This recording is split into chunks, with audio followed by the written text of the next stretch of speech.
Thoughts are the things that control how you view and react to the world. They control how you feel, control what's important to you, and how you see yourself. For example, let's say you want to get fit for the summer. You know what I'm saying? You want your abs to be showing.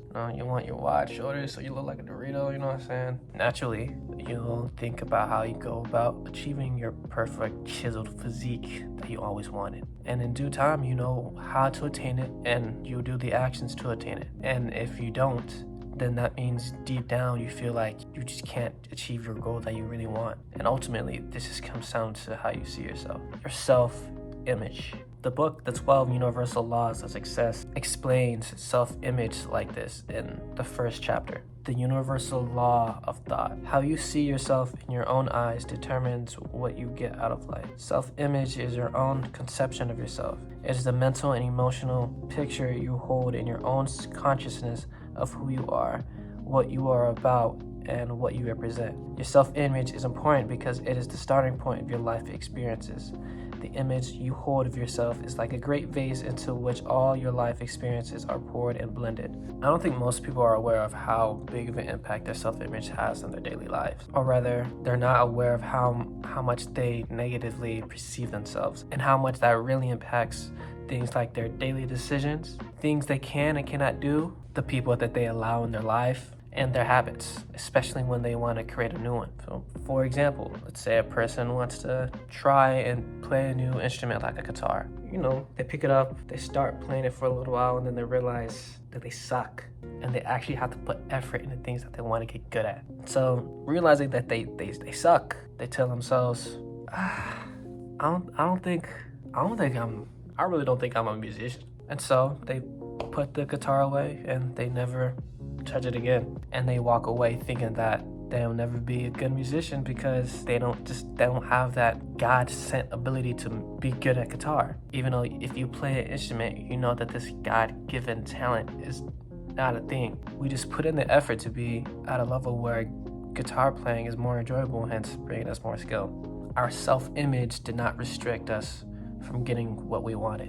And even when you have the skill, are you even confident in your skill? Undermining your skill because you see yourself not as valuable to others who probably have the same skill level, if not they're worse than you. And now, you might be wondering to yourself, what affects our self-image? Like, why do we see ourselves the way that we see ourselves? Well, in the book, The 12 Universal Laws of Success, which I'm going to be referring to for the rest of this video and for the other videos that are coming next, tells us our self-image comes from three main things. Number one being our thoughts, emotions, and feelings we develop in our early childhood, our environment, and who we associate ourselves with. Young children are sponges for thoughts, emotions, and feelings. They thrive and blossom on good teaching, good thoughts, good feelings, and positive emotions. Yet they have no defense against bad teaching, bad thoughts, negative feelings, and negative emotions. At this young age, a child's ability to discern and discriminate the good from the negative has not yet fully developed. Whatever thoughts, teachings, and experiences that young children are exposed to go straight into their subconscious and conscious minds. They make a permanent impact upon a child's emotional and feeling nature.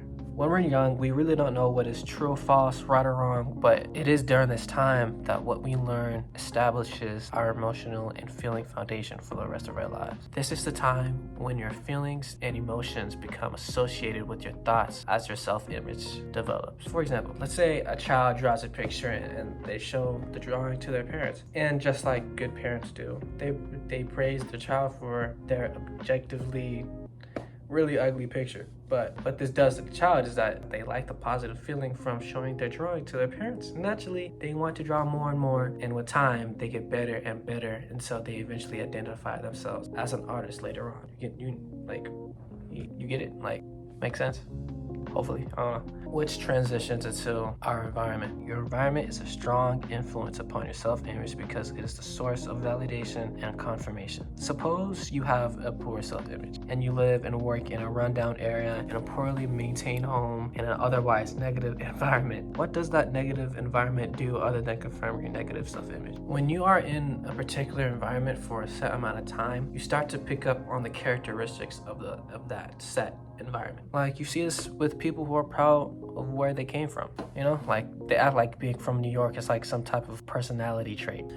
You should primarily associate only with those persons who possess the traits and characteristics that complement the positive aspects of your self-image. Such positive associations will greatly enhance your own development and help confirm and establish the vision, emotions, and feelings you have about yourself. I know you heard the saying, we are the accumulation of the 5 people we hang out at the most, and like it's true. I mean, like you hear it all the time, and like I mean, it's true. Like, and like again, like I honestly don't think people know how poorly their self-image is. I'm not saying that they're not confident in things that they're confident in, but I think people think that their self-image is fine compared to everybody else's, not being aware that everybody else's self-image is low as well. Like, and like, you know, when you have like low self-image, like, you know, like you probably won't say it consciously, but you probably know subconscious. Like the book even gives us like 5 signals of poor self-image. So the first one is putting the blame on someone else, running away from your problems, criticizing other people constantly, waiting for somebody else to solve your problems, and pretending that everything is okay.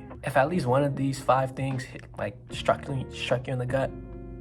But when reading this section, I noticed that most of these signals correlate with how accountable you are, how you face your problems, or the lack of facing your problems and expecting somebody else to face it for you.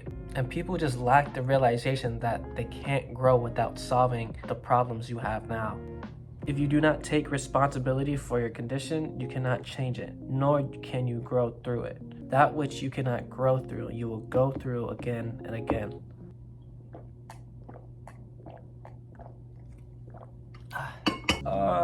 Okay, so I mean, if we do have poor self-image, how do we go by improving it? Man, I am so glad you asked, because it just so happens that this book has 12 ways. I mean, really like 10. Some of these points are just saying the same thing but in different words. Don't try to deceive yourself that your self-image is where you want it to be. Acknowledgement is always the first and most important step to improving anything in life. And you know when you're trying to deceive yourself. Subconsciously, you know when you're trying to suppress the lack of self-worth. You start to make excuses for yourself, or you start to justify your lack of accomplishment on something else, like saying you can't work out because you don't have a gym membership. That just proves the lack of accountability, just like what the book says earlier. You are like the gardener who pretends that there are no weeds in the garden as he busies himself planting new flowers. One day he looks up from his planting and realizes that in spite of all of his efforts, the weeds have consumed his garden. When you are not honest with yourself, you destroy your possibilities for growth and improvement, and the weeds will consume your garden. Develop your imagination. Your imagination is the blueprint of your future. We often hear from athletes that they imagine themselves winning their competition even before the competition even starts. And the crazy thing about this is that everyone does this to a certain extent subconsciously. Like, what do you do when you progressively get better at something? Your mind will automatically imagine yourself being at the top level of skill, and vice versa also applies. And this concept isn't just specific to like skill progression or gaining some type of status. Like, I know we all had some type of scenario where we liked someone and our brain just couldn't help but imagine living our whole life with some stranger just because we just held eye contact for like 3 seconds. But what people don't realize is that we can train our brain into thinking more positively. Develop your imagination by reading stimulating material. Get involved with exciting, successful people who can expand your realm of experience. Meditate daily and engage in artistic endeavors. See more possibilities in every experience and every relationship. Once your vision, your thoughts about yourself and the world is firmly grounded in your imagination, it cannot fail to be realized. Where your imagination leads, your reality follows. Be able to relax. Through relaxation, you can communicate with your subconscious mind and tap into that well of universal knowledge, wisdom, energy, and understanding. Being able to rest is key to anything. You have to act like your brain is a muscle. The muscles need rest to grow and produce better results. If you play video games, you know the feeling of spending all night on a particular mission of a game, or you just can't climb up the ranks just because you spent all night trying. And then the very next day, after you got some rest, it's noticeably easier to progress, and you wonder why it was so hard in the first place. You just needed some rest. Get some refreshments. Have that winning feeling. The winning feeling is a strong, progressive attitude of accomplishment. I mean, who doesn't like a winner, right? Cultivate good habits. This one is important because I know that you've all heard the saying, however we do one thing is how we do everything, which is true. And if you're just in denial of that, then you just haven't realized it yet. Just start small, like just by making your bed every day. Like it might just seem like it's irrelevant to your self-image at first, but if you really think about it, the habits that you already have are the results of how you think about yourself. And that's why they're hard to break. The chains of habit are generally too small to be felt until they're too strong to be broken. We make our habits, and then our habits make us. Aim to be happy. Focus on the good and positive aspects of every moment. What you focus on through faith will happen. When you face each day with a great sense of anticipation and expectancy, you become magnetized for the object of your expectations. Unmask. Masks are symbols of insecurity and self-doubt. They are often the result of someone else's expectations for you. When you wear a mask to create a facade, I don't know if I said that right, to please someone else, it is generally at the expense of suppressing the real you. I'm not going to lie, this one is actually pretty scary to do, but you have to realize what's more important, acceptance from others or acceptance from yourself. As long as the mask remains, you cannot get to the underlying circumstances that cause you to create it. Neither can you get to the part of yourself that you need to change to improve your self-image. Number 8 is have compassion. You must be sensitive to the needs of others and be willing to give assistance. As you progress along your success journey, you can acquire a greater sensitivity and greater responsibility to the plight and condition of others. Grow from your mistakes. People with poor self-image will look at their mistakes as examples of why they're not the way that they are. Wait. People with poor self-image will look at their mistakes as examples of why they are the way that they are. But any successful person will tell you that the mistakes you make are just life lessons of wisdom. Let your mistakes through intelligent analysis and corrective